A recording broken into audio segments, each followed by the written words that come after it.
ini angka stuntingnya hanya 14%. Kalau sekarang 2019 tahun kemarin 2019 itu di Indonesia angka stuntingnya masih tinggi, artinya masih 27,7%, masih di atas batasan yang ditetapkan oleh WHO, ya, Badan Kesehatan Dunia, ya. Nah, untuk Provinsi Sumatera Selatan itu tahun 2018, ya, itu Provinsi Sumatera Selatan saja angka stuntingnya cukup tinggi, malahan melebihi angka yang sudah ditetapkan oleh WHO sebesar 31,7%.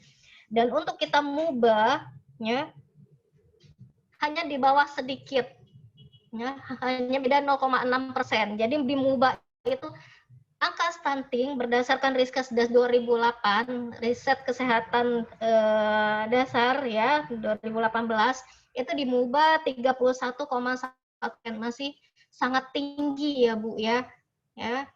Jadi mungkin Ibu di sekitarnya, ya, ketika posyandu bisa melihat, ya, di wilayah posyandunya apakah ada anak yang stunting atau tidak, ya. Nah, itulah Bu yang harus kita kejar dari sekarang, jangan sampai generasi kita yang kedepannya ini menjadi anak-anak yang tertinggal, gitu, karena mereka menderita stunting. Lanjut.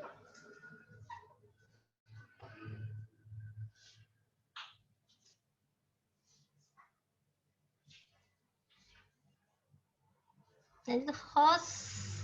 Ya, baik. Nah, bagaimana kita mau mencegah stunting tadi, Bu?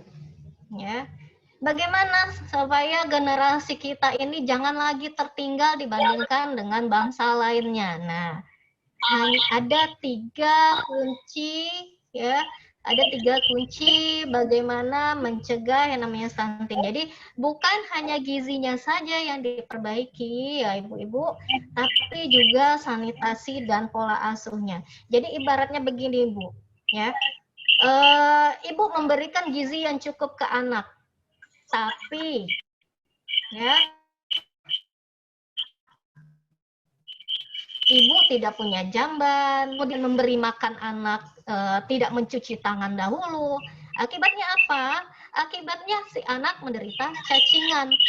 Ya, jika si anak sudah menderita cacingan, bagaimana akibatnya? Ya, akibatnya si anak juga bisa menderita stunting. Ya, jadi semuanya harus imbang, Bu.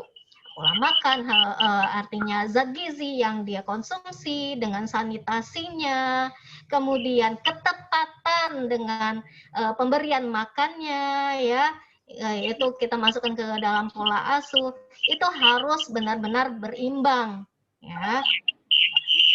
Imunisasinya juga harus diperhatikan, ya. Nah, itu harus semuanya harus berimbang. Jadi tidak bisa kita hanya mengambil satu poin saja. Oh, makannya saja diperhatikan, oh gizinya saja diperhatikan, tanpa memperhatikan kebersihannya, tanpa memperhatikan ketepatan pemberian makannya, imunisasinya, itu tidak bisa, ya. Jadi harus seimbang, ya. Oke, lanjut, host.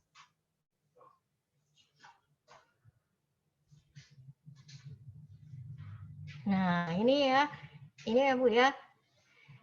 Ya, semuanya itu harus benar-benar kita lakukan secara bersamaan, ya, antara pola makan tadi, pola asuh, ya, kemudian sanitasi, semuanya harus dilakukan secara bersama, ya, tidak hanya satu saja atau 2 saja, tapi 3-tiganya juga harus kita perhatikan. Lanjut.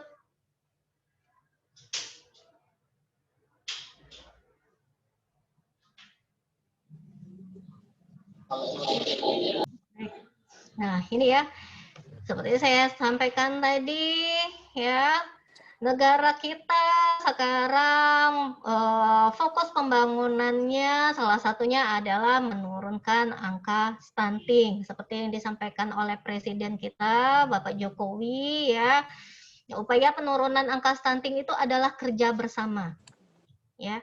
Bukan hanya kerja orang kesehatan, bukan hanya kerja dari ibu-ibu kadernya, bukan hanya kerja dari pemerintah daerah setempat, tapi kerja bersama yang harus melibatkan semua elemen masyarakat. Ya, semua elemen masyarakat, terutama ibu-ibu PKK, dan perlu pengaktifan kembali secara maksimal fungsi posyandu di desa. Nah, jadi ibaratnya masyarakat ya terutama ibu PKK dan posyandu itu adalah ujung tombak ya. Ibaratnya adalah pintu terdepan ya, garda terdepan untuk menurunkan angka stunting.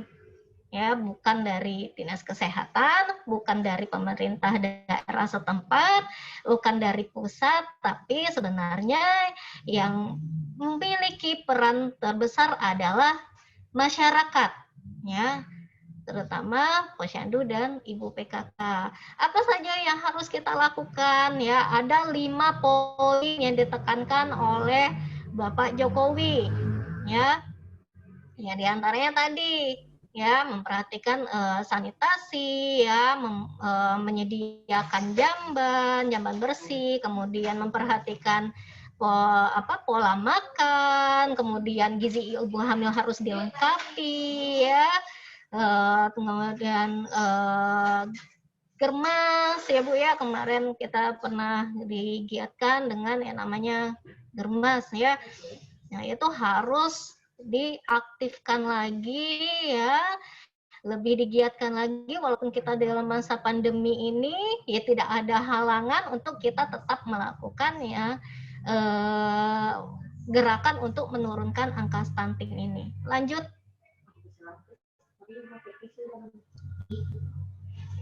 Nah, pada dasarnya menurunkan angka stunting itu Ibu ada 2 ya. Ada 2 intervensi yang bisa kita lakukan. Intervensi spesifik artinya langsung ke individunya ya, itu lebih didominasi oleh sektor kesehatan ya, diantaranya pemberian tablet tambah darah ya, pemberian vitamin A, imunisasi ya. Kemudian yang kedua intervensi gizi sensitif. Nah, inilah yang berkontribusi besar sebenarnya. Jadi bukan dari sektor kesehatannya yang besar, tapi dari sektor lainnya ya. Misalnya pembangunan jamban ya.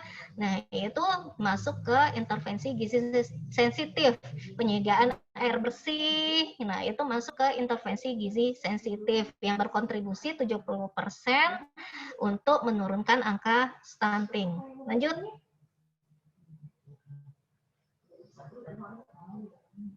Nah, ini ya Bu ya.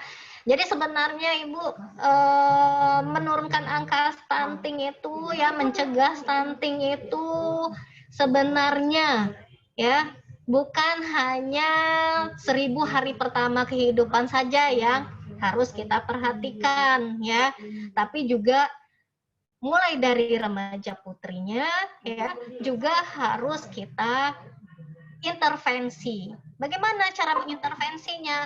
Ya, salah satunya adalah pemberian tablet tambah darah. Ya.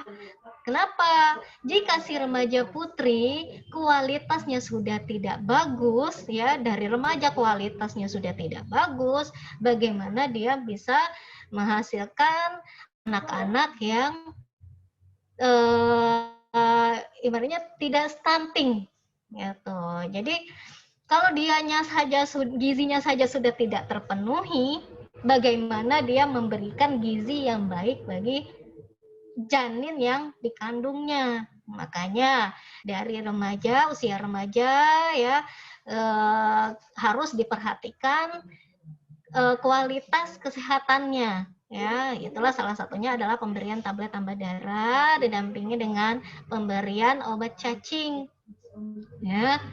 Jadi dalam setahun itu diberikan obat cacing 2 kali ke sekolah-sekolah, karena sekarang sekolah sudah belum aktif, mungkin bisa diberikan dari rumah ke rumah. Jadi kunjungan rumah ke rumah, atau dihimbau kepada remaja putrinya untuk datang ke bidan desa ya untuk mengambil tablet tambah darah dan obat cacing. Nah, selain kualitas remaja putri yang harus kita perhatikan ya, kemudian 1000 hari pertama kehidupannya juga kita perhatikan. Nah, dukungan orang-orang terdekat juga harus kita giatkan ya, harus kita gerakkan. Jadi tidak bisa hanya personalnya saja ya kita perbaiki.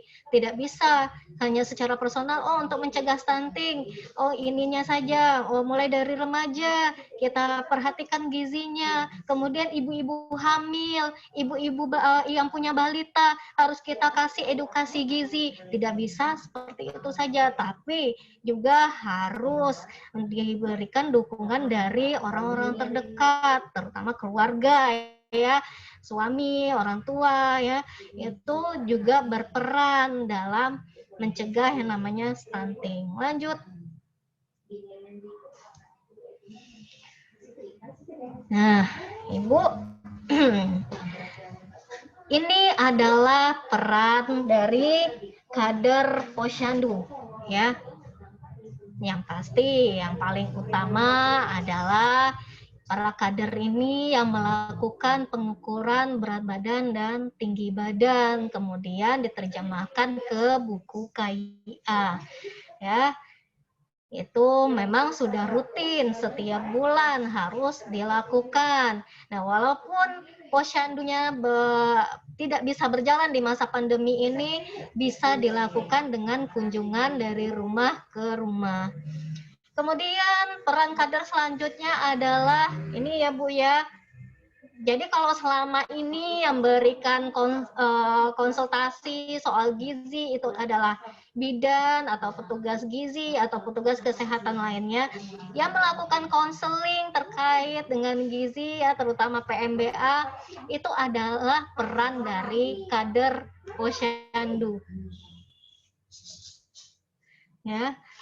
Kemudian peran selanjutnya adalah membuat MPASI lokal ya Bu ya. Kalau selama ini posyandunya hanya berpatokan ini membagikan biskuit MPASI dari puskesmas. Nah, sekarang bagaimana seorang kader itu bisa menyiapkan MPASI lokal pada saat posyandu. Dan MPASI lokalnya harus memperhatikan 4 bintang, Bu. Ya, ada 4 bintang yang harus diperhatikan. Yang pertama adalah karbohidratnya, kemudian protein hewani, kemudian protein nabatinya, kemudian sayuran dan buah-buahan. Jadi ada 4. Ya, ketika ibu harus menyiapkan MPASI lokal, tetap harus memperhatikan 4 bintang ya dalam pembuatannya, dalam penyediaannya. Kemudian peran kader selanjutnya adalah melakukan pencatatan dan pelaporan. Jadi kalau selama ini ibu-ibu masih bingung dalam mencatat, dalam membuat laporan ya, kemudian diserahkan datanya mentah-mentah ke bidan ya, mulai saat ini karena ibu-ibu sudah diajari dengan materi-materi sebelumnya bagaimana pencatatan dan pelaporan. Nah, makanya sekarang pencatatan dan pelaporan itu dilakukan oleh kader posyandu. Dan yang terakhir, peran dari kader posyandu adalah mengusulkan program ya yang terkait dengan penurunan stunting ke kepala desa ya pada saat musrenbangdes. Jadi kalau misalnya ibu punya usulan, ternyata di desa kita ini alatnya masih kurang. Ternyata ini alatnya dipakai secara bergantian di desa itu. Nah, ibu bisa mengusulkan ke kepala desanya atau ke KPM-nya ya untuk mengadakan melengkapi fasilitas untuk posyandu ya. Lanjut.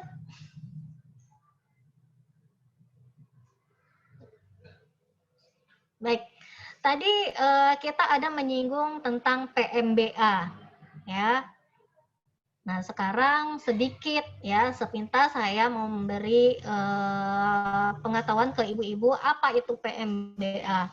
Ya, PMBA adalah pemberian makanan bagi ibu, bayi, dan anak balita. Jadi karena 1000 HPK itu dimulai dari masa kehamilan sampai si anak berusia 2 tahun, makanya PMBA itu juga memperhatikan bagaimana pemberian makan bagi ibu hamil, ya.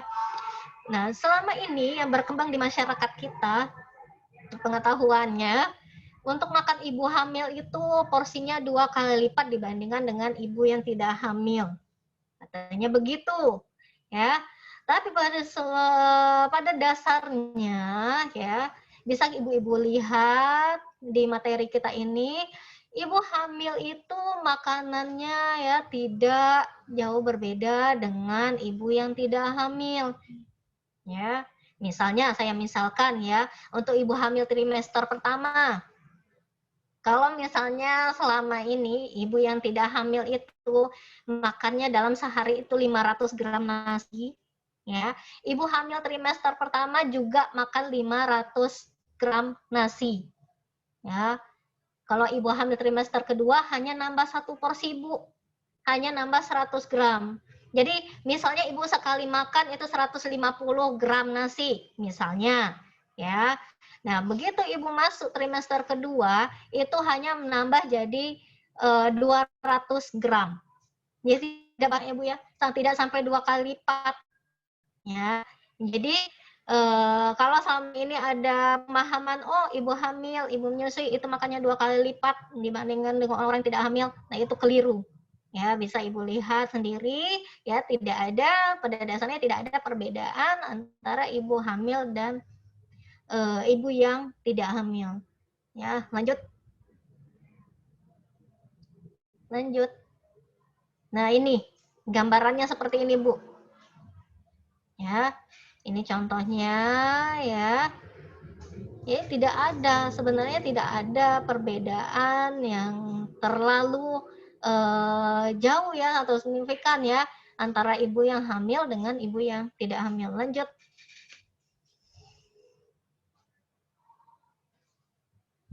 Nah, balik lagi ibu menyusui ya. Sama halnya dengan ibu menyusui.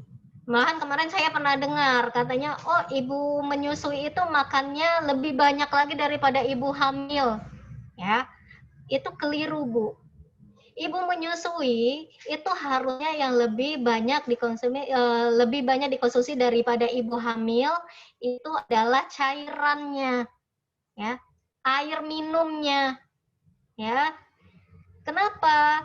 Yang menentukan banyak sedikitnya itu adalah cairan yang kita konsumsi, cairan yang kita minum, ya, bukan makanannya. Makanan itu untuk apa? Makanan itu menentukan dari kualitasnya, Bu. Bagus tidaknya ASI. Ya. Jadi yang menentukan banyak sedikitnya itu adalah cairan, yang menentukan bagus tidaknya kualitas ASI tadi adalah makanan. Lanjut.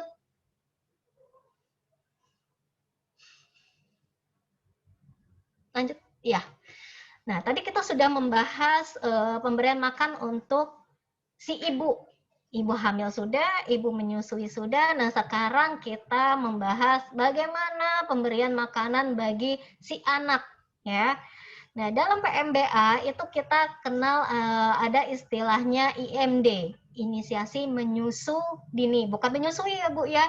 Karena IMD itu si bayi yang melakukan, ya, inisiasi menyusu dini. Dia belajar menyusu sedini mungkin, seawal mungkin, ya. Kemudian yang kedua, kita kenal ada istilahnya ASI eksklusif. Nah, ini Ibu pasti sudah paham ya, ASI eksklusif itu apa.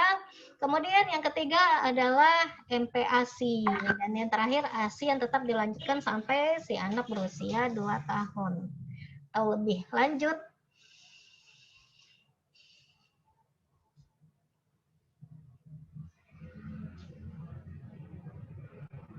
Just host slide. Baik. Nah, kita membahas satu persatu. IMD, inisiasi menyusu dini. Kalau selama ini misalnya Ibu sering melihat ada bidan yang membantu persalinan atau Ibu sendiri yang mengalami atau keluarganya mengalami ya, itu yang namanya IMD itu Bu, bayi yang baru lahir dibersihkan seadanya saja, tidak perlu diberikan pakaian ya, perlu pakai baju dulu, tidak perlu mandi dulu ya. Nah, langsung diletakkan dada ibunya ya, bersentuhan kulit dengan kulit ya. Kalau misalnya takut bayinya kedinginan, oh ya sudah diselimuti saja bagian atasnya ya. Jadi bayi baru lahir dibersihkan seadanya saja, diletakkan ke dada ibunya, dibiarkan menyusu selama 1 jam. Jadi kalau kurang dari 1 jam itu belum dinamakan bayinya sudah melakukan IMD. Ya, jadi yang namanya IMD itu bayi sudah dibiarkan ya, diletakkan di atas dada ibunya minimal paling sebentar itu 1 jam ya. Paling sebentar itu 1 jam ya Bu ya. Jadi kalau selama ini misalnya baru 15 menit bayinya sudah diangkat, baru 30 menit bayinya sudah diangkat, ya itu belum IMD namanya. Jadi dibiarkan selama 1 jam, minimal 1 jam. Lanjut.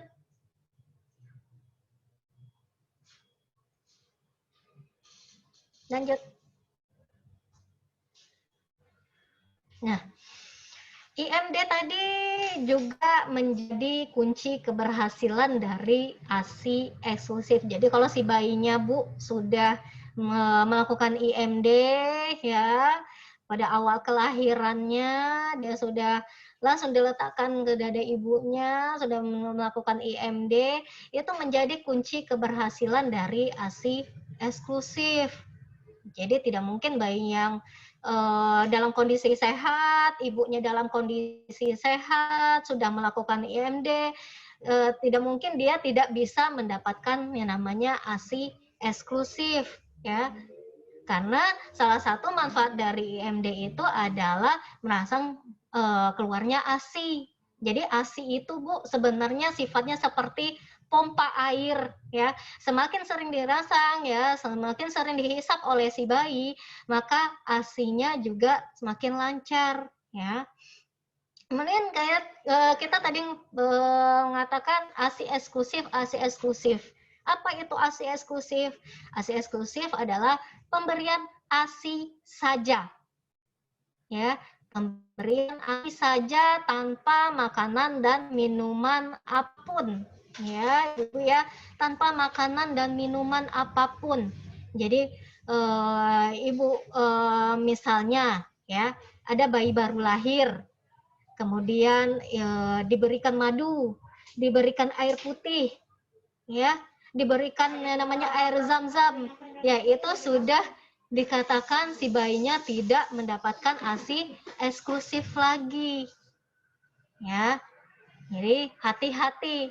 Jadi ibu-ibu kader ini, ya sering ya, misalnya ada ibu bawa bayi datang ke posyandu, kemudian tanya saja, anaknya masih nyusu enggak? Oh masih ASI enggak? Masih. Nah, ibu langsung cepat-cepat conteng. Padahal ibu seharusnya bertanya lagi, ketika si bayi lahir ada tidak diberikan madu, diberikan kopi, diberikan pisang, ya, kemudian diberikan air zam-zam, katanya diberikan kurma, katanya, ya. Kalau memang si bayi tidak menerima makanan atau minuman apapun ketika dia lahir, itu baru kita bisa katakan si bayi mendapatkan ASI eksklusif. Ya, itu pemberian ASI saja selama 0 sampai 6 bulan tanpa minuman dan makanan apapun. Bagaimana Bu kalau misalnya si bayi mendapat imunisasi polio katanya, itu kan diteteskan ke dalam mulutnya, atau misalnya si anak demam kemudian diberikan sirup penurun panas, itu tidak jadi masalah. Asalkan setelah si anak minum obat atau diberi vaksin tadi, tidak ibu berikan air putih lagi, tidak ibu berikan susu formula, ya. Tapi ibu berikan ASI, itu tidak masalah, masih dikatakan anaknya mendapatkan ASI eksklusif. Ya sudah jelas ibu-ibu ya, jadi jangan langsung buru-buru mengatakan, oh ASI eksklusif itu anaknya masih ASI, sampai 6 bulan masih ASI. Jadi kita harus bertanya lagi pertanyaan ke belakang, ya Bu-ibu ya. Ada tidak anaknya diberikan makanan atau minuman walaupun setetes, walaupun secuil saja ya. Ya, kalau anaknya menerima makanan atau minuman lain selain ASI, itu langsung silang. Ya. Misalnya baru lahir, dia sudah diberikan kopi tadi, langsung anaknya silang sampai usia 6 bulan. Artinya anaknya sudah tidak ASI eksklusif lagi. Lanjut.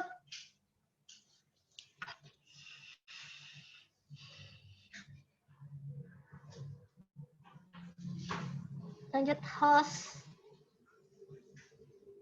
Oh, iya. IMD sudah. ASI eksklusif sudah. Sekarang anaknya berusia 6 bulan. Ya, hari ini anaknya berusia 6 bulan, langsung kita berikan yang namanya MPASI, makanan pendamping ASI, bukan makanan pengganti ASI. Ya, Bu-ibu ya. Ya, MPASI, makanan pendamping ASI, diberikan ketika si anak berusia tepat 6 bulan. Bukan diberikan kemarin, bukan diberikan besok atau seminggu kemudian baru diberikan ya. Tapi MPASI itu diberikan tepat si anak berusia 6 bulan. Hari ini usianya 6 bulan, langsung kita berikan MPASI. Tidak menunggu lagi, yang tidak terlalu cepat ya. Nah, bisa ibu-ibu lihat di situ. Ketika si anak usia 6 bulan, kita berikan MPASI berbentuk bubur saring. Ya. Jadi makanan kita letakkan di atas saringan, kemudian kita pindah pakai sendok, kita ambil bagian bawahnya. Nah, itulah yang kita berikan kepada si anak, ya. Tidak dianjurkan makanan itu di blender. Kenapa tidak dianjurkan makanan itu di blender? Karena pisau blender hanya menghancurkan zat gizi makanan. Ya. Jadi ibaratnya ibu itu cuma ngasih ampas ke anak. Tidak ada zat gizinya. Zat gizi sudah hilang oleh pisau blender. Ya, ini sekarang ini kita mau praktis ya, mau praktis, mau cepat main blender. Ya. Contohnya Bu, ibu membuat sambal digiling dengan di blender, pasti lebih enak kita giling sendiri kan dibandingkan di blender. Nah, sama makanan bayi juga seperti itu Bu. Ya, selain zat gizinya rusak, cita rasanya juga hilang oleh pisau blender tadi. Makanya ya, ketika anak usia 6 bulan kita berikan makanan yang disaring, bukan di blender. Ya, selain itu teksturnya juga tidak kurang tepat kalau misalnya kita blender ya. Nah, berapa kali sehari, berapa banyak ya, berapa banyak dulu dalam sehari kita memberikan makanan untuk si bayi ya. Nggak perlu banyak-banyak Bu, nggak perlu sampai 1 mangkok ya. Kita mulai dari 2 sampai 3 sendok makan dahulu ya. Dicoba dulu 2 sendok makan ya, ditambahkan sedikit demi sedikit ya. Nah, sampai dia nanti usia 9 bulan, dia sudah menerima makanan 125 ml. Jadi kalau misalnya ibu ada gelas ukur di rumah, nanti bisa diukur 125 ml itu sebanyak apa. Jadi nanti begitu dibawa ke posyandu, inilah makanan usia 6 sampai 9 bulan, bentuknya begini, porsinya sebanyak ini. Nah, jadi bisa dicontohkan. Nah, untuk anak usia 6 sampai 9 bulan, itu kita berikan makanan utama 2 sampai 3 kali dalam sehari. Ya, makanan utama itu makanan yang 4 bintang tadi, Bu. Ada karbohidratnya, ada lauk hewaninya, ada lauk protein nabatinya, ada sayuran dan ada buah-buahan ya, ditambah selingan 1-2 kali. Selingan itu tidak harus biskuit, Bu, tidak harus roti. Kalau misalnya di rumah adanya pisang, ya pisangnya bisa Ibu haluskan, diberikan ke anak, itu sudah jadi selingan ya. Kemudian Ibu misalnya, oh ada ubi, ubinya Ibu kukus, terus berikan ke anak, itu sudah jadi selingan ya, asalkan jumlahnya tidak sebanyak dari makanan utama tadi ya. Kemudian beri jeda waktu, Bu ya, beri jeda waktu, jangan tiap jam memberi makan anak ya. Paling tidak kita beri jeda waktu 2 jam. Jadi misalnya begini, pagi anaknya makan jam 7 atau jam 8, jam 10 berikan selingan, nanti jam 12 berikan lagi makanan utama ya. Kemudian jam 3 kita berikan selingan, nanti jam 5 kita berikan makanan utama lagi. Jadi ada jeda paling tidak 2 jam untuk memberikan makan anak. Jadi anak itu tidak bosan ya Bu ya, tiap jam diberikan makan, tiap jam diberi makan. Akhirnya anak bingung, ini jam makannya jam berapa sebenarnya. Terus akhirnya dia jenuh, dia bosan, selalu makan, kapan dia mau bermain, kapan dia mau belajar, beraktivitas ya. Nah, makanya diberikan rentang waktu 2 jam. Kemudian usia 9-12 bulan itu tidak diberikan lagi makanan yang dihaluskan. Ya, kalau tadi kita berikan makanan yang disaring, atau yang kita haluskan dengan sendok, begitu si anak usianya 9-12 bulan itu diberikan makanan yang dicincang. Ya, diperkirakan Bu, ya jangan cincangnya cincang kasar ya, cincangnya cincang halus dulu ya, naik secara bertahap ya, mendekati usia 1 tahun dia sudah terbiasa dengan makanan yang cincang kasar ya. Kenapa anak harus mengubah tekstur makannya? Karena anak usia 9-12 bulan itu kan lagi masa-masanya tumbuh gigi ya Bu ya. Nah, gunanya makanan tadi dicincang supaya si anak terbiasa untuk belajar mengunyah. Kalau dia selalu menelan, langsung telan makanan, kapan si anak mau belajar mengunyah? Akhirnya pertumbuhan giginya menjadi terlambat, ya. Nah, makanya anak harus belajar mengunyah, ya, terbiasa mengunyah. Akhirnya nanti giginya juga terangsang untuk tumbuh. Ya.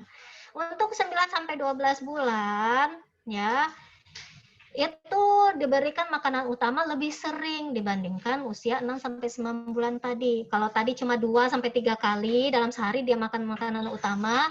Nah, begitu usianya 9-12 bulan sudah harus lebih sering lagi, makanya 3-4 kali makan makanan utama. Ya, ditambah selingan 1-2 kali. Nah, sebagai tambahan ibu-ibu, untuk anak di bawah 1 tahun tidak dibenarkan untuk diberikan tambahan garam atau gula. Kenapa? Yang pertama, garam dan gula itu hanya memperberat kerja ginjal si bayi. Jadi tidak cocok ya Bu ya. Yang mau makan itu anaknya, bukan ibunya. Ya, jadi biarkan anak makan makanan dengan rasa yang alami dari bahannya. Manis ya dari sayur-sayuran, dari buah-buahan. Kemudian gurih-gurihnya dari mana? Lemak-lemaknya dari mana? Ya dari protein, dari tahunya atau dari tempenya, dari ikan, dari telur ya. Kemudian rasa kentang. Jadi dia tahu rasa kentang begini, rasa jagung begini ya. Nah, kemudian kenapa anak yang usia di bawah 1 tahun tidak boleh diberikan garam dan gula selain tadi memperberat kerja ginjal? Ya tadi anaknya tidak dominan memilih makanan yang asin atau manis saja, ya. Jadi kalau misalnya ibu biasakan anak atau makanan yang asin, akhirnya bagaimana? Akhirnya ketika si anak bisa memilih makanan, dia pilih ya Saya makanan yang manis saja, hanya makanan yang asin saja. Jadi hindarilah pemberian garam dan gula sebelum anak usia 1 tahun. Nah, begitu anak berusia 1 tahun, itu sudah kita ajarkan dia makan makanan keluarga. Jadi ibu tidak buat lagi bubur, ya, tidak membuat lagi makanan-makanan yang dicincang-cincang halus, ya, tapi biasakan si anak untuk makan makanan keluarga. Ya, apa yang dimakan oleh bapaknya, apa yang dimakan oleh ibunya, oleh kakak-kakaknya, itulah yang dimakan oleh si anak, ya. Lanjut. Host, lanjut host. Baik. Nah, sekarang ibu-ibu, kita tidak lagi menggunakan istilah 4 sehat, 5 sempurna. Ya. Kenapa dari tadi saya bilang 4 bintang, kok tidak 4 sehat, 5 sempurna? Karena kita sekarang pedomannya adalah gizi seimbang. Ya, ada karbohidratnya, ada protein hewaninya, ada protein nabatinya, ada sayurannya, ada buah-buahannya. Jadi ibu bisa lihat di situ tidak ada susu di situ. Ya, susu bisa digantikan dengan sumber makanan yang lain. Banyak makanan kita yang mengandung kalsium, vitamin D, ya. Misalnya ikan, ya. Ikan itu kan kalau dari ikan laut itu banyak mengandung kalsium, ya. Jadi tidak perlu lagi ditambah-tambah dengan susu itu. Tidak ada lagi istilah susu adalah pelengkap. Tidak lagi ya Bu ya. Tapi kita sudah harus membiasakan mengkonsumsi makanan dengan ya namanya gizi seimbang, berimbang. Ya, lanjut.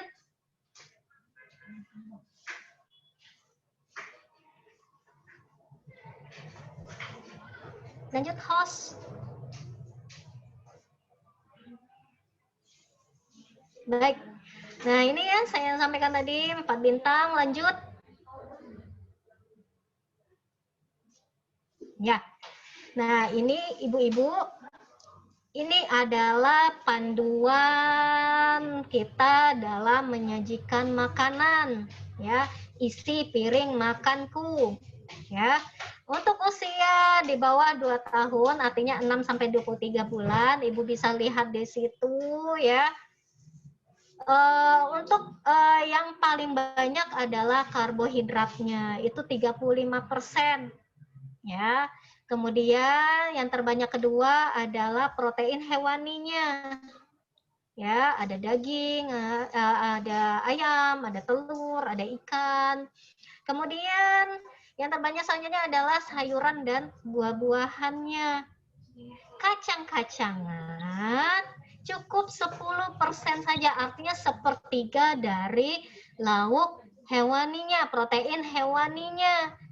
Kenapa? Karena protein nabati sulit untuk dicerna oleh bayi ya atau anak di bawah usia 2 tahun. Jadi pencernaannya itu belum siap Bu menerima kacang-kacangan dalam porsi yang banyak ya.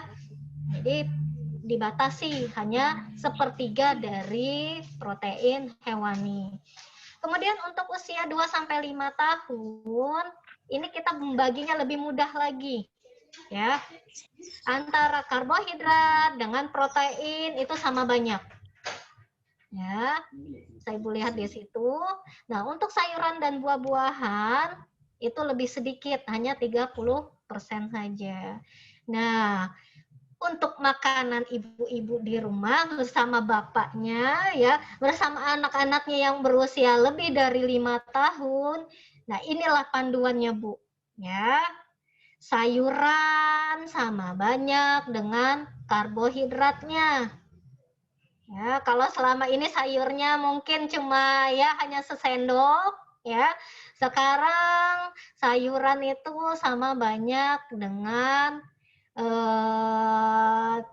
karbohidratnya ya.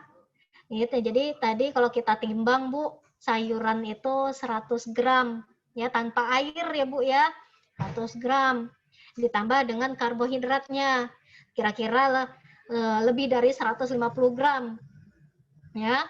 Nah, ayam atau proteinnya, ya protein hewani ditambah protein nabati itu tidak sampai setengahnya, Bu. Ya. Buah-buahan jangan ditinggalkan ya. Jangan lupa buah-buahan juga harus dikonsumsi dan banyaknya juga sama banyak dengan porsi dari protein tadi, protein hewani dan nabati tadi. Lanjut.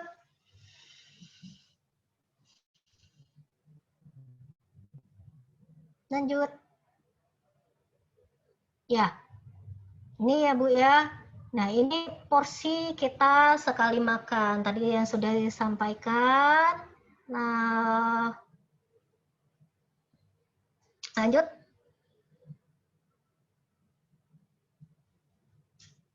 Nah, ini contohnya Bu.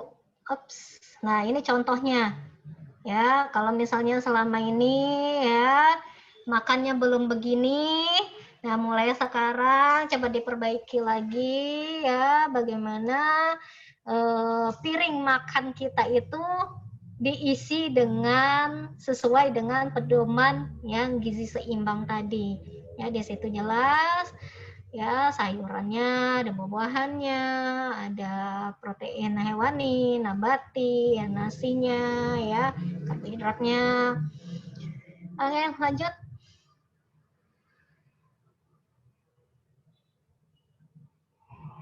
Ya, nah sedikit ya Bu ya, saya mengingatkan kembali bagaimana pelayanan balita kita di Posyandu ya.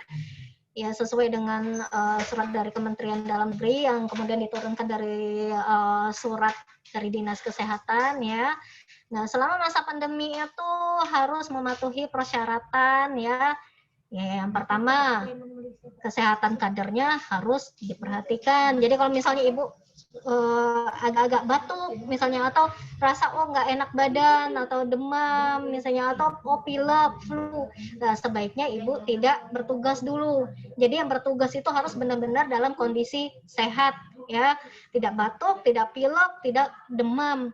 Nah, yang kedua kader harus menggunakan masker ya dan sarung tangan ketika melakukan pelayanan ya.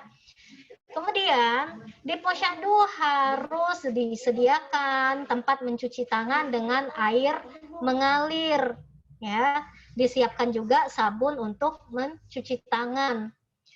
Nah, yang keempat, meja diatur tidak berdekatan. Jadi paling tidak ada jarak 1 sampai 2 meter, Bu. Jadi tidak dekat-dekatan, tidak berkumpul di satu titik. Nah, jadi diatur jaraknya ya. Kemudian sebaiknya si ibu juga membawa kain sendiri ya. Membawa kain sendiri. Jadi tidak dipakai bersama-sama. Jadi masing-masing ya. Nah, kemudian pengaturan untuk balita yang datang itu diatur 10 orang saja.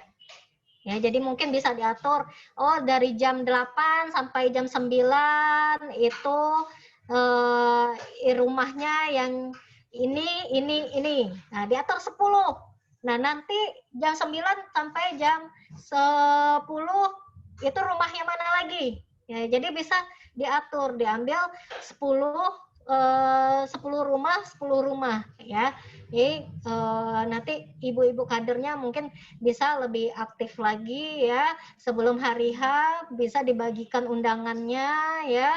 Diberitahukan ke ibu, besok dari jam 8 jam 9 itu jatahnya seini. Jam 9 sampai jam 10 itu jatahnya yang ini ya. Bisa dibagi-bagi. Kemudian sediakan cairan pembersih tangan ya, lebih baik ya pakai air mengalir tadi ya Bu ya, air mengalir dan sabun pencuci tangan. Kemudian anak yang sudah dilayani itu jangan pulang dahulu. Jadi dibiarkan di tempat terbuka selama setengah jam ya, baru dibawa pulang. Jadi jangan selesai itu langsung pulang. Jadi dibiarkan dulu setengah jam di udara terbuka, di ruangan terbuka ya, baru dibawa pulang. Lanjut.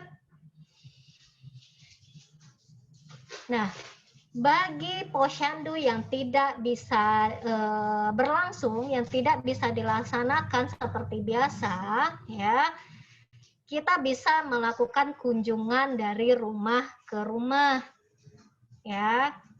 Jadi setiap bulan balita tetap dipantau berat badan dan tinggi. Mana ketui?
Sepertinya kita terputus dengan Bu Cesa ya. Tapi ini udah ada di slide terakhir mengenai materi kita pada pagi hari ini gitu ya. Jadi sebelumnya tadi kita udah memperhatikan bagaimana ya COVID dan juga stunting ini sangat berhubungan kuat sekali gitu ya dengan adanya PSBB. Tentu saja itu akan mempengaruhi bagaimana ketersediaan bahan makanan gitu ya, dan juga pekerjaan yang sulit di zaman sekarang ini, yang tentu saja kalau orang tidak bekerja, tidak mempunyai penghasilan. Kalau orang tidak punya penghasilan, artinya tidak bisa memberikan makan gitu ya kepada anak dan istrinya seperti itu, dan ini tentu saja akan mempengaruhi seorang anak terkena yang namanya stunting. Oleh karena itu tadi ada beberapa hal yang disampaikan oleh Ibu Cesa tadi, bagaimana gitu ya melakukan pelayanan gitu ya kepada para masyarakat yang ada di sekeliling kita seperti itu.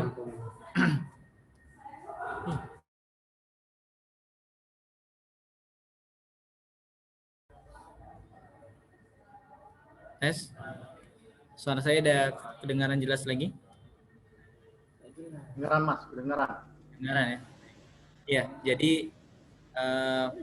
sudah disampaikan tadi gitu ya bahwa untuk paling tidak gitu ya minimal yang bisa dilakukan oleh setiap kader posyandu adalah untuk mengedukasi kepada masyarakat yang ada di sekitar posyandu seperti itu, untuk memberikan pengetahuan mengenai makanan apa saja yang ada di sekeliling kita gitu ya, yang bisa mencegah terjadinya stunting seperti itu. Jadi tadi ada banyak hal yang disampaikan, baik itu jenis makanannya, kemudian juga kapan waktu pemberian makanan tersebut, sehingga pemenuhan gizi dari anak-anak ini bisa tercukupi. Karena gitu ya, kalau anak-anak yang terkena stunting, ini dampaknya memang tidak terlihat dalam 2 atau 3 tahun, tapi dampaknya ini akan di usia mereka, di usia produktif seperti usia 17 tahun, usia 17 tahun sampai usia 30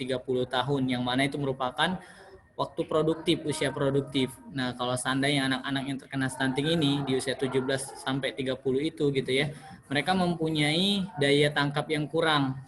Kalau seseorang mempunyai daya tangkap yang kurang alias kurang cerdas, tentu saja dia akan tidak diminati oleh perusahaan-perusahaan, oleh tempat-tempat kerja, yang mana itu tentu saja akan membuat gitu ya seorang manusia gitu ya, anak-anak yang hari ini kena stunting itu akan menjadi suatu masalah dan beban negara di suatu hari nanti. Oleh karena itu sangat penting sekali bagi kita untuk menyadari gitu bahwa sangat penting untuk memberikan pemenuhan gizi kepada bayi dan balita gitu ya. Paling tidak yang harus bisa diberikan oleh kader posyandu adalah edukasi kepada masyarakat mengenai jenis makanan, kemudian juga kapan pemberiannya. Saya juga tadi baru mengetahui ini fakta bahwa tidak dianjurkan gitu memberi makanan kepada anak itu gitu ya, memberi PMT itu dengan di blender. Saya baru tahu nih. Terima kasih ya Bu Cesa tadi atas pencerahannya gitu ya. Dan jam makan. Jadi saya ini juga punya keponakan gitu ya yang usianya sekarang udah 8 bulan. Jadi saya lihat gitu ya, dia dikit-dikit makannya jamnya itu nggak teratur. Nah ini dari pemaparan Bu Cesa tadi saya cukup tercerahkan nih, mudah-mudahan bisa saya terapkan juga nih di rumah nanti yang seperti itu. Ini kita udah di ujung slide ya. Ibu Cesa ada tambahan lagi, ini udah bergabung lagi nih Bu Cesa sama kita. Atau dari Kak Rizky nih, Kak Rizky ini juga salah seorang akademisi di dunia kesehatan masyarakat, mungkin ada yang ditambahkan gitu ya mengenai stunting. Nggak ada Kak ya. Baik. Bu Cesa udah bisa bergabung lagi? Suaranya udah kedengaran belum Bu? Oh, oke. Sudah? Ya ini udah di akhir slide Bu, silakan. Oke. Sebelum kita ke sesi tanya jawab, silakan. Ya. Saya rasa cukup ya Ibu-Ibu ya. Jadi sudah jelas tadi kalaupun memang posyandunya tidak bisa dilakukan, Ibu bisa melakukan kunjungan dari rumah ke rumah. Jadi dibagi saja ya, dibagi kader posyandunya, kemudian dibantu oleh KPM ya, didampingi oleh KPM ya untuk mengambil data penimbangan ya seluruh balita yang ada di desa. Saya rasa cukup sekian, Mas, materi dari saya. Kalau ada yang ingin bertanya, silakan. Saya kembalikan ke host. Baik. Ya, terima kasih Bu Cesa atas pemaparannya tadi. Sembari Ibu tadi mencoba masuk, tadi saya coba juga mereview. Iya, sinyalnya ini kayaknya gangguan dari tadi. Sedang bermasalah kita dan cukup dimaklumi kondisi kita jarak jauh seperti ini. Jadi paling tidak kegiatan kita pada pagi hari ini bisa menjadi sebuah pengetahuan gitu ya bagi para kader dan juga para bidan desa untuk mengedukasi masyarakat kita tentang penting gitu ya untuk mencegah stunting ini wilayah kerjanya masing-masing seperti itu. Baik, mungkin saya persilahkan kepada para kader kalau ada yang ditanyakan, mungkin bidan desa juga kalau ada yang ditanyakan. Saya coba stop share-nya dulu ya. Nah, jadi boleh. Oke, silakan Bu. Jadi kalau ada yang ditanyakan silakan langsung saja. Oh, ini ada di forum chat, ini ada yang ngechat. Oh, Mas Amin. Oh, saya sendiri. Mungkin kalau ada yang ditanyakan silakan Ibu-ibu mengenai stunting ini. Nyalain ini dulu ya Bu. Speakernya. Bu Sukistani ada yang ditanyakan.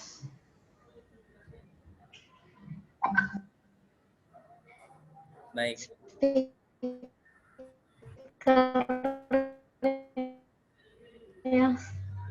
Putus-putus Ibu suaranya.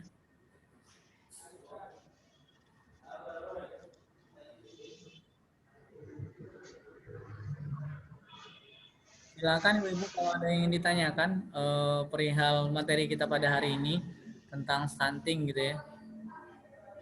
Jadi tadi ada slide yang menarik menurut kami untuk dibahas gitu ya. Mungkin jadi bahan diskusi kita gitu ya. Jadi ini ada selama pandemi ini kan, oh ini nih. Ini ada 8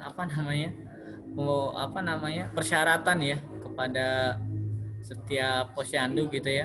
Yang pertama ini memastikan kesehatan kader yang bertugas dalam kondisi sehat. Ini kira-kira di posyandu masing-masing sudah dilaksanakan belum Bu nih? Kalau ada nih bisa kita sharingkan di sini mumpung ada narasumber kita juga, dan juga di sini juga kita di room ini juga ada Pak Edi ya dari CPGL dan juga Pak Cek gitu ya.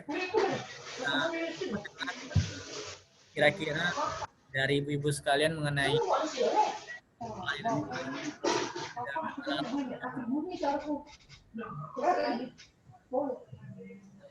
silakan kalau ada yang ditanyakan atau mungkin ada yang ditambahkan Pak Cek atau Pak Edi. Bu, Dari silakan. silakan yang ingin ditanyakan apakah tentang stunting atau masalah pelayanan balita di posyandunya, mungkin bisa ditanyakan di sini. Ada yang mau ditanyakan? Ya, silakan kalau ada yang ditanyakan. Oke, assalamualaikum Bu Cesa. Waalaikumsalam ya. Saya boleh tanya. Oh iya, suaranya bisa agak dikencengin dikit, soalnya nggak kedengeran. Oke. Tes, udah jelas belum Bu?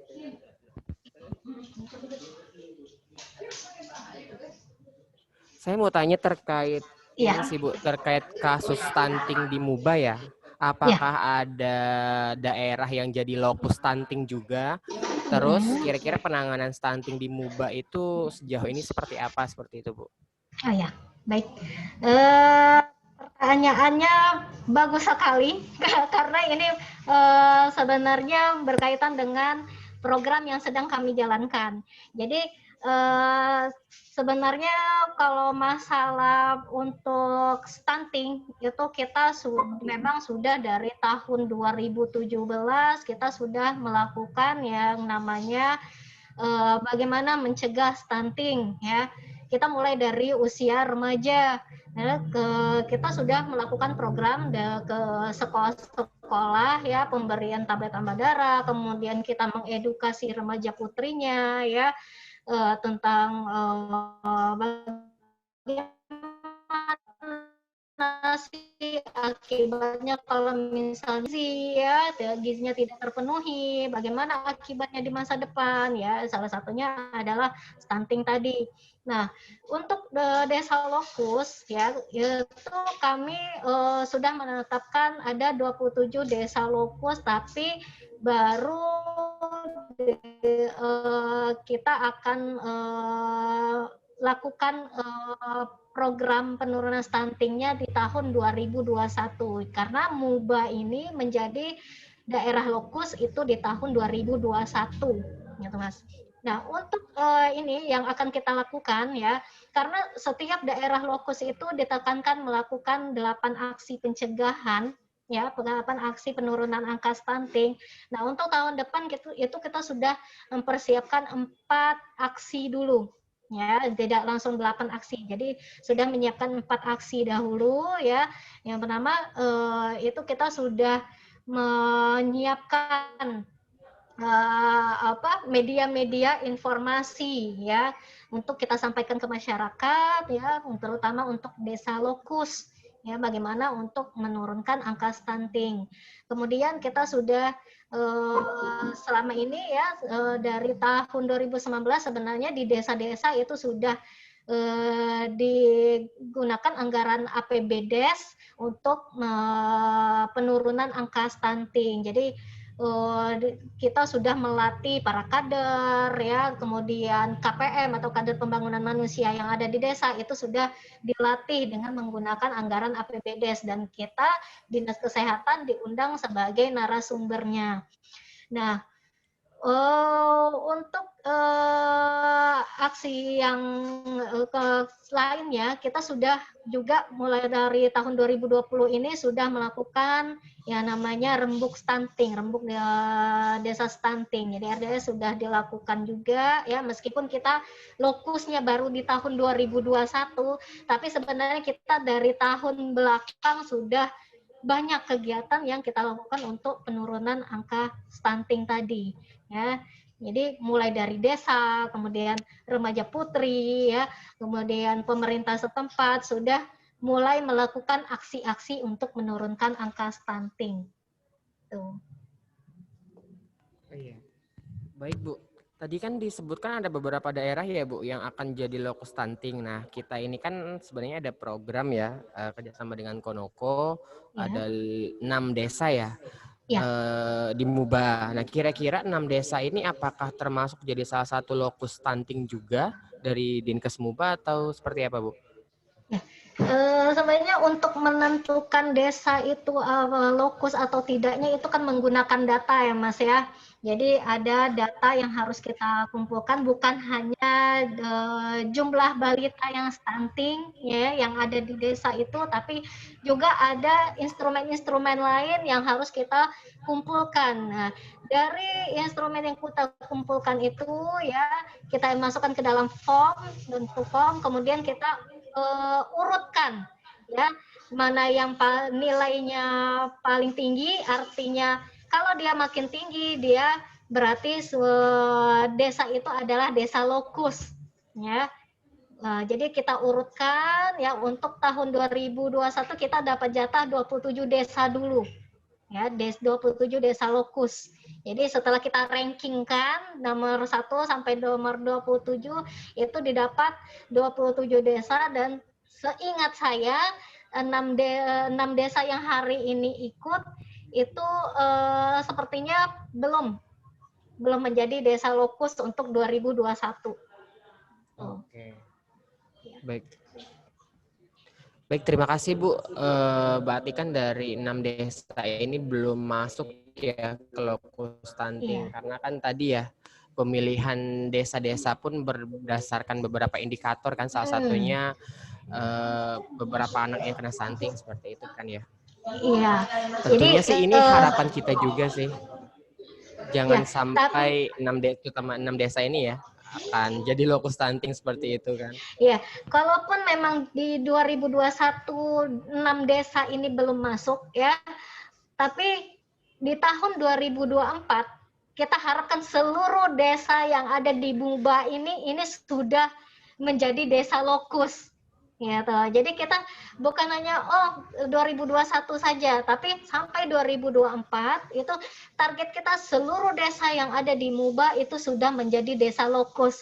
Jadi mungkin ibu-ibu bisa disiapkan ya, ibu kader posyandunya mungkin bisa disiapkan dari sekarang ya, bagaimana aksinya untuk menurunkan angka stunting ini. Jadi harus siap gitu. Jadi tidak ada istilah kami belum tahu apa-apa, kami belum siap, kami tidak tahu, kami tidak mengerti. Jadi tidak ada istilah seperti itu. Karena nanti ya di akhir 2024 itu semua desa harus bisa menjadi desa lokus stunting. Gitu. Jadi harus adalah ininya kreativitas desanya gitu. Bagaimana menurunkan angka stunting tadi. Terima kasih Bu. Iya. Kan ada yang lain, ibu-ibu kader, ada yang mau ditanyakan? Ya, biasanya ibu-ibu kader ini diam-diam ada pertanyaan yang mau disampaikan tapi malu ya. Jadi kita sharing sama-sama Ibu di sini ya, kita berbagi sama-sama di sini ya. Kalau misalnya ada yang mau ditanyakan silakan. Jadi jangan udah selesai acara baru bingung. Ini gimana ya maksudnya tadi Ibu itu ngomong apa? Maksudnya apa ya?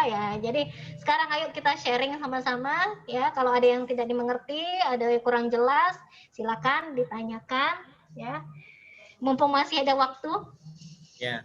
Assalamualaikum Bu. Waalaikumsalam ya.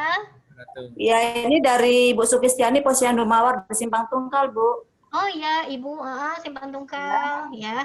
Ini yang mau ditanyakan, problem masalah kita ini kan kehamilan 1000 yang pertama tuh Bu ya, itu kan dari 0 sampai 2 tahun Bu ya. Iya.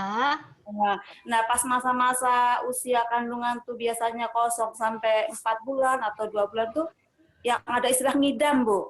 Nah, ngidam tuh itu nggak mau makan apa-apa Bu, apalagi mau protein, itu berpengaruh nggak Bu untuk stunting tuh Bu?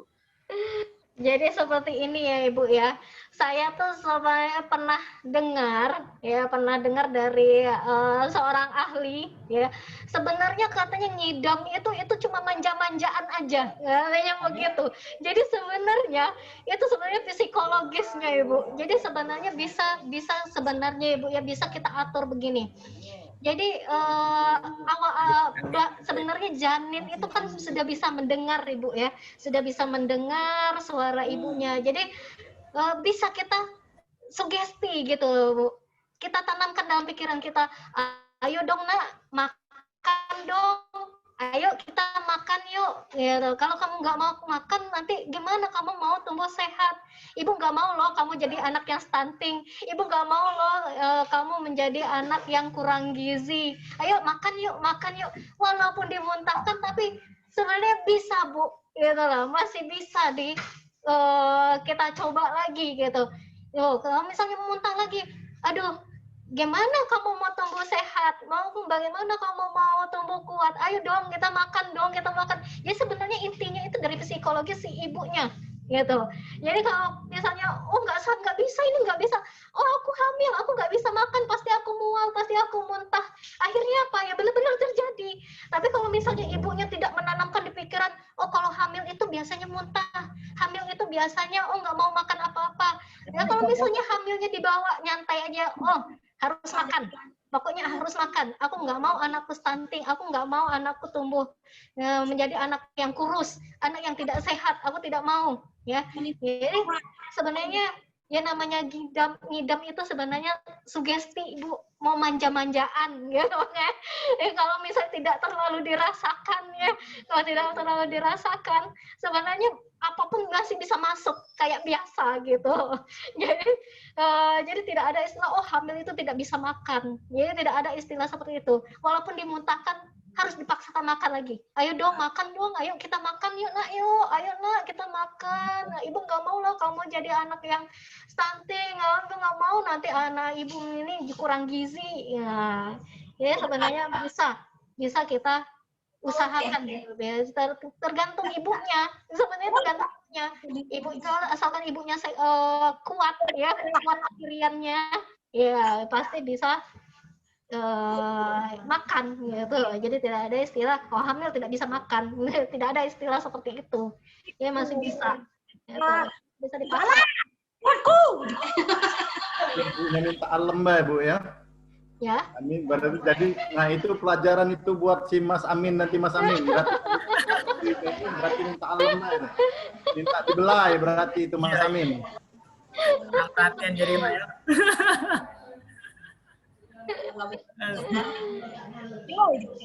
Baik, siap. Iya. Ya benar. Jadi kalau di teori perubahan perilaku itu kata El Green itu yang pertama itu adalah pengetahuan. Jika pengetahuan itu sudah ada, kesadaran itu ada gitu ya, dia akan lebih mudah untuk berubah perilakunya, termasuk ngidam tadi. Jadi memang yang pertama harga itu adalah pengetahuan. Jadi dari kader-kader Posyandu hari ini itu jadi corong informasi kepada masyarakat. Kalau seandainya ngidam itu udah ada semua. Itu balik kepada aja itu. Kalau kata dari Buzer itu rasa lapar itu ada di dalam pikiran gitu tuh lah. Bagaimana kita berperilaku. Nah, kira-kira jelas Bu. Pertanyaan tadi sudah dijawab dengan baik oleh Bu Cesa tadi. Soal 2 pertanyaan tadi. Kak Rizky dan Bu tadi. Satu pertanyaan lagi mungkin sebelum kita tutup.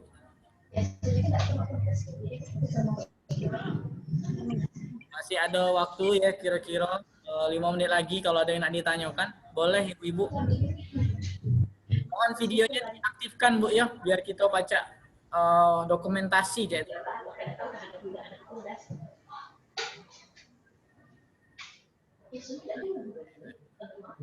Ya ketengok nah belagaknya tuh nah. Kalau yang lagi setiap pakai masker Bu ya. Kalau yang DWA enggak apa-apa ya, enggak pakai masker karena apa? Karena DWA kan kalau berdua enggak pakai masker. Kita dokumentasi dulu ya sambil nunggu. 1, 2, 3.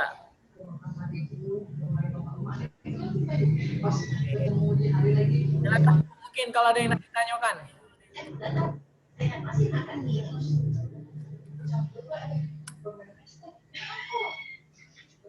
Atau mungkin sudah jelas?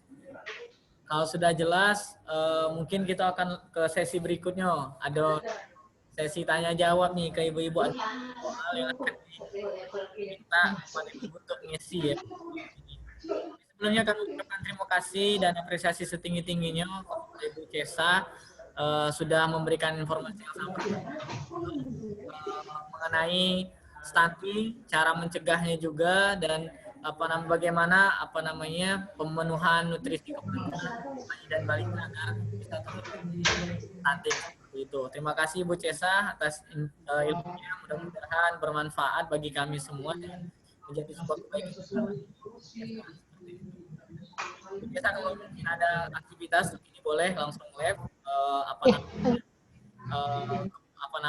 bisa melanjutkan aktivitasnya, karena sebentar lagi kita akan melanjutkan beberapa tanya jawab seperti itu. Mungkin ada pesan kepada ibu-ibu sebelum ditutup. Jadi pesan saya ke ibu-ibu kader sekalian, ya, ayo kita sama-sama, ya, sama-sama kita bekerja sama ya melakukan aksi penurunan angka stunting ini. Jadi tidak bisa yang namanya angka stunting itu tergantung dari dinas kesehatannya. Oh, tergantung dari pemerintah setempat. Kalau pemerintah setempat tidak memberi bantuan, bagaimana kita mau menurunkan angka stunting? Jadi sebenarnya tidak ada istilah seperti itu ya Bu ya.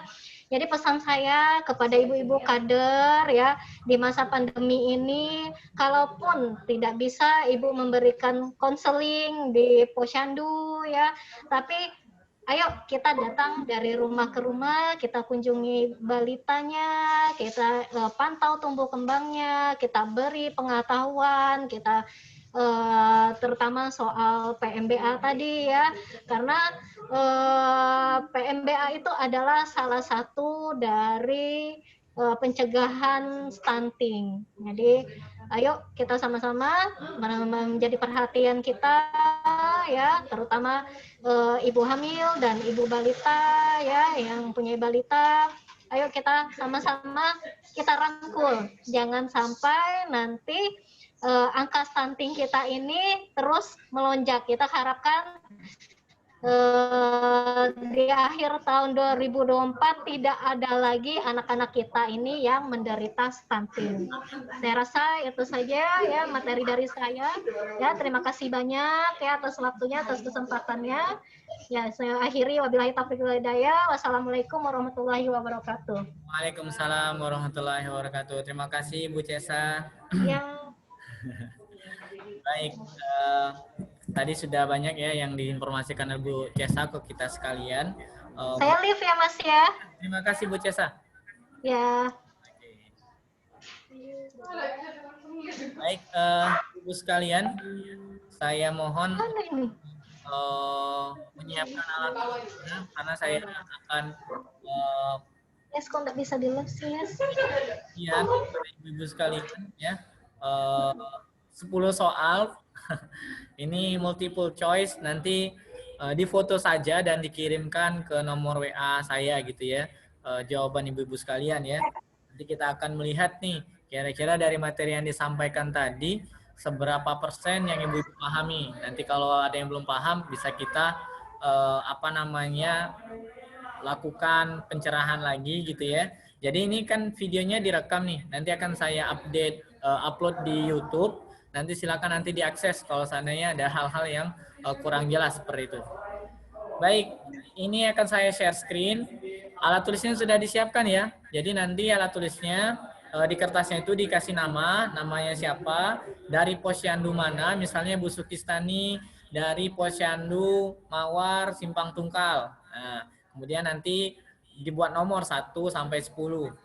Nanti ditulis 1 sampai 10. Kira-kira jawaban nomor 1 apa gitu ya, langsung saja kayak gitu. Jadi kita cuma minta waktu 5 menit nih dari ibu-ibu sekalian. Siap Bu ya? Ini yang belum nyalain video, boleh deh dinyalain videonya biar saya tahu nih lagi ngapain. Oke, ini soalnya Bu udah kelihatan ya? Belum. Nah, ya Allah ini. Belum Kak. Belum ya, kayak ya. Nah, inilah ketengan.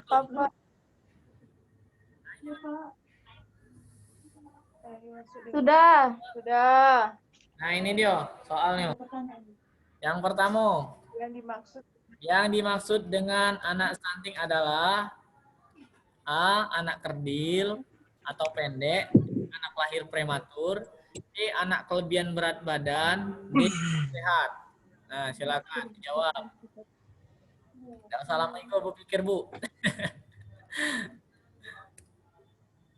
Kalau benar, alhamdulillah. Kalau salah, tidak juga, Bu.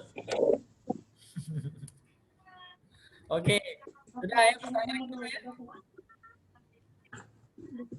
Di bawah itu Ini yang merupakan dampak dari stunting bagi individu kecuali A. Yang kecuali Bu ya. 1. A. Daya tangkap berkurang. B. Postur tubuh rendah. C. Fungsi tubuh tidak seimbang. D. Pertumbuhan tinggi badan yang berlebihan. Perhatikan soalnya Bu ya, kecuali yang diminta ya.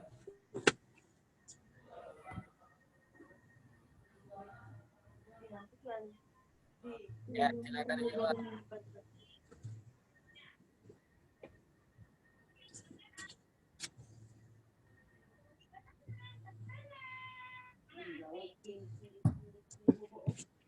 Udah? Lanjut kita pertanyaan. Bagaimana cara dalam pencegahan stunting pada anak? A. Dengan pemberian makanan sehat dan seimbang bagi ibu yang mengandung. B.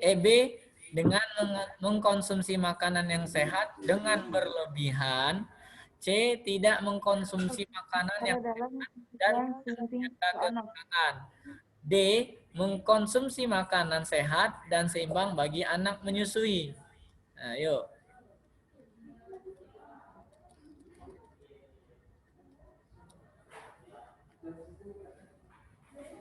Yang diminta cara dalam pencegahan stunting. Nah, mudahnya ini. Oke, bisa dilanjut? Nomor 4. Langsung jawab aja Bu yo. A atau B, udah usah lagi ditulis. Misalnya A daya tangkap berkurang, misalnya udah usah langsung B. 2A, udah usah lagi ditulis keterangannya. Baik, lanjut ke pertanyaan nomor 4. Peran kader posyandu dalam mengatasi stunting kecuali A. Melakukan pengukuran berat badan tinggi serta menerjemahkan dengan bantuan buku KIA. B. Membuat penyediaan MPASI lokal pada saat posyandu. C. Tidak ada peran. D. Melakukan konseling terkait PMBA sesuai dengan kelompok umur. Nah, silakan dijawab Ibu-Bu yang diminta kecuali ya.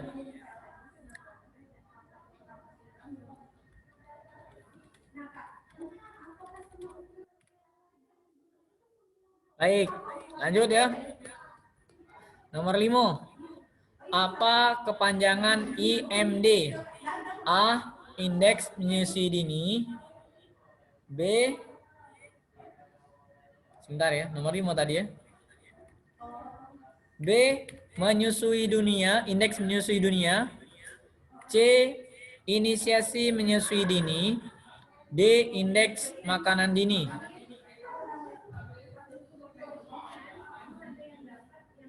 Kepanjangan IMD Bu ya. Oke, lanjut. Nomor 6. ASI dapat diberikan sampai usia minimal A. 3 bulan, B. 4 bulan, C. 6 bulan, D. 10 bulan. Silakan Ibu-Ibu. Sering banget ini tadi diulang-ulang oleh Bu Cesa tadi ya. Soal berapa bulannya ini. Oke, lanjut. Nomor 7. Di bawah ini, panduan gizi seimbang yang benar adalah A. Piringku, B. Tumpeng gizi seimbang, C. 4 sehat, 5 sempurna, D. A dan B benar. Oke. Bisa dilanjut Bu ya. Selanjutnya nomor 8. Pada tumpeng piramida gizi seimbang, komposisi atau porsi yang paling sedikit adalah A. Sayur, B. Karbohidrat, C. Gula, garam, dan minyak, D. Protein. Nah, yang paling sedikit porsinya Bu, yang mana di antara 4 pilihan ini? Oke, sudah. Nomor 9. Nah, siap. Apakah hal yang harus untuk deteksi stunting pada balita? A. Berat badan ya. B. Dan C. Berat badan dan tinggi badan. D. Semua benar.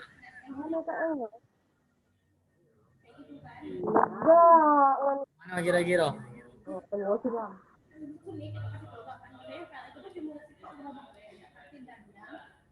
Oke. Nomor 10 terakhir. Di bawah ini merupakan manfaat dari ASI eksklusif adalah A. Melindungi bayi terhadap infeksi.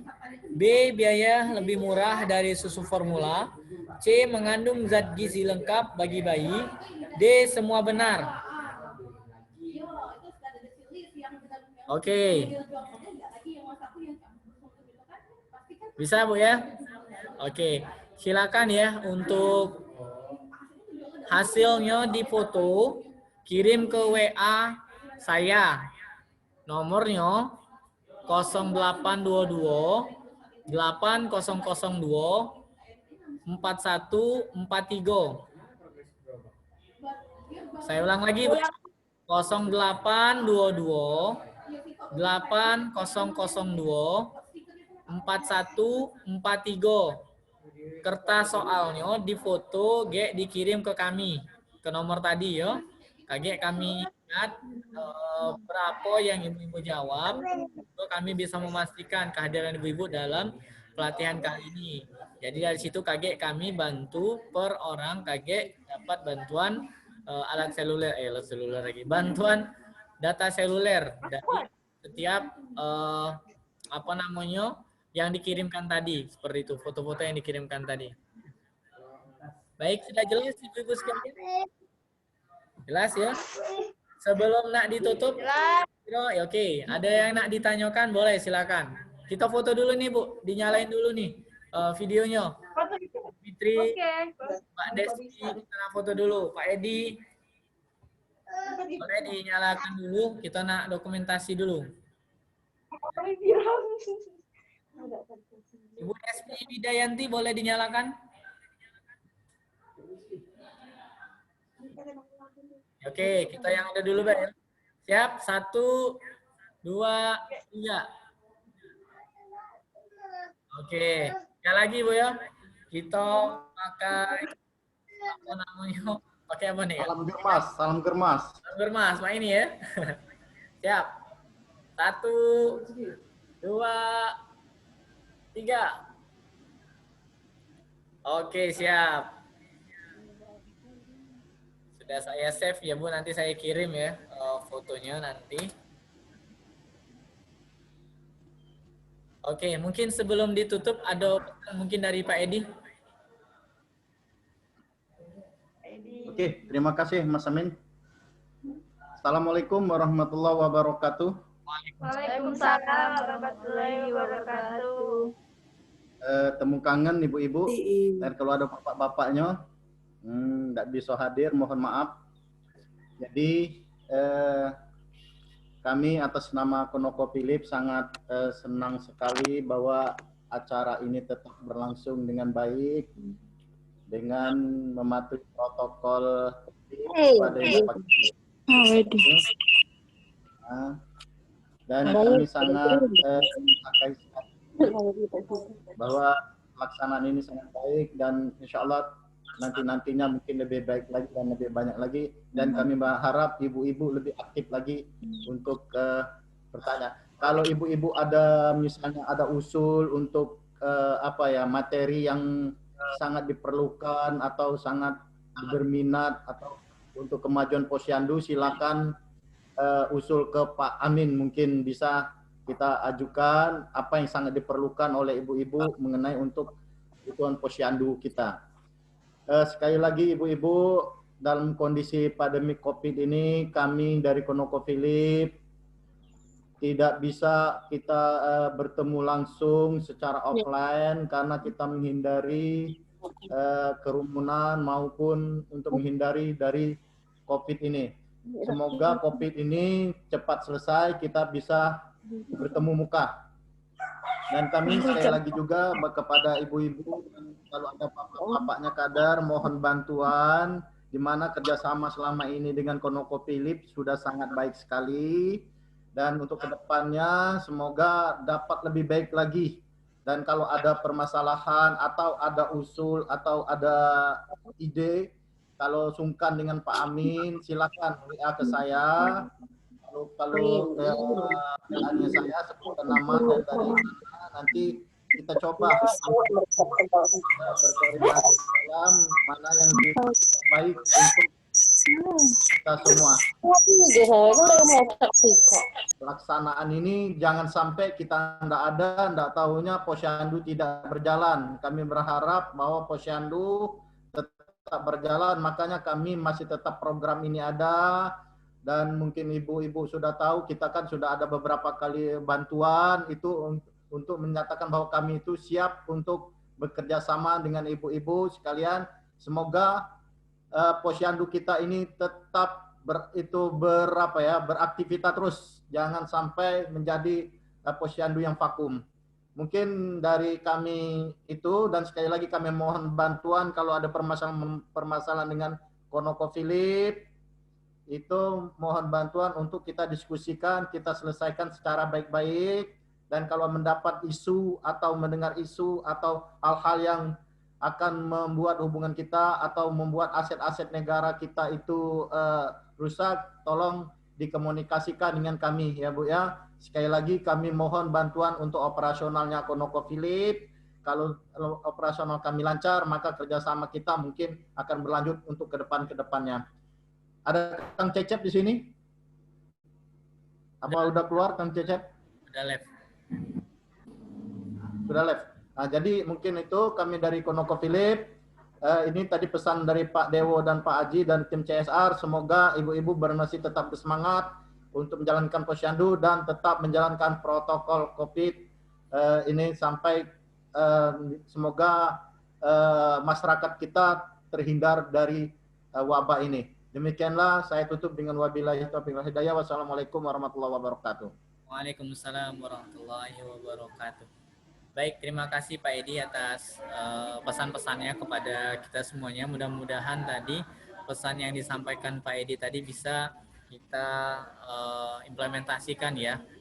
Bila ada hal-hal yang berkaitan dengan kegiatan kita ini maupun juga aktivitas perusahaan boleh dikomunikasikan kayak gitu ya. Karena itunya fungsi kita bersilaturahim seperti ini Bu ya, saling sharing, mencari solusi dari setiap permasalahan kesehatan ataupun yang lain-lain ya, supaya dalam kehidupan kita ini bisa menjadi suatu hubungan yang baik seperti itu. Baik, insya Allah video ini akan kami upload di YouTube seperti itu. Kalau ada yang ingin diulang lagi boleh silakan diakses saja. Nanti kata kuncinya nanti nama saya Muhammad Amin Argosaci, bisa nanti akses ke situ seperti itu. Baik, demikian mungkin terima kasih atas kesempatannya ibu-ibu sekalian. Saya tunggu hasil tes tadi ya. Jangan lupa asal Posyandu mana, nama, asal Posyandu, terus foto dan kirim ke kami seperti itu. Baik, demikianlah mungkin untuk pelatihan kita untuk edisi kedua ini. Pekan ketiga nanti, bulan ketiga nanti kita akan segera informasikan lagi. Nanti formatnya akan kita coba diskusi lagi ya. Bagaimana baiknya, apakah nanti akan ada perbaikan dari metode yang sekarang kita pakai ini atau mungkin yang lain-lain. Tapi pada intinya pada pertemuan kali ini udah lebih baik dari pertemuan sebelumnya. Sudah bisa gitu ya, menggunakan Zoom secara mandiri di rumah. Mungkin ini jadi satu respon yang baik bagi kita untuk kedepannya. Demikian mungkin Kak Rizky, tidak ada yang ditambahkan? Cukup, mari kita akhiri kegiatan kita pada hari ini dengan lapas hamdalah. Alhamdulillahirabbil alamin. Doa penutup majelis, subhanakallahumma wa bihamdika asyhadu an la ilaha illa anta astaghfiruka wa atubu ilaik. Saya sebagai moderator pada kesempatan kali ini mohon maaf apabila ada kesalahan. Kepada Allah mohon ampun. Nasrun minallahi fatun qarib, fasabiqul khairat fisabil haq. Wassalamualaikum warahmatullahi wabarakatuh. Sehat terus ya ibu-ibu.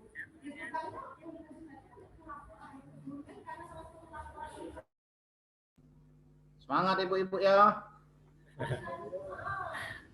Oh iya, sebelum di live, mohon doanya 3 hari lagi saya mau akad nikah. Jadi mohon doa. Jadi gimana ngidam itu tadi tuh? Tidak tahu, ibu-ibu tuh manja kalau bukan ngidam berarti. Ilmu tadi yang dikasih oleh Ibu Cia sangat bermanfaat lah.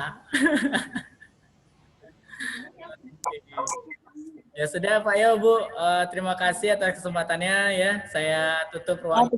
Lagi.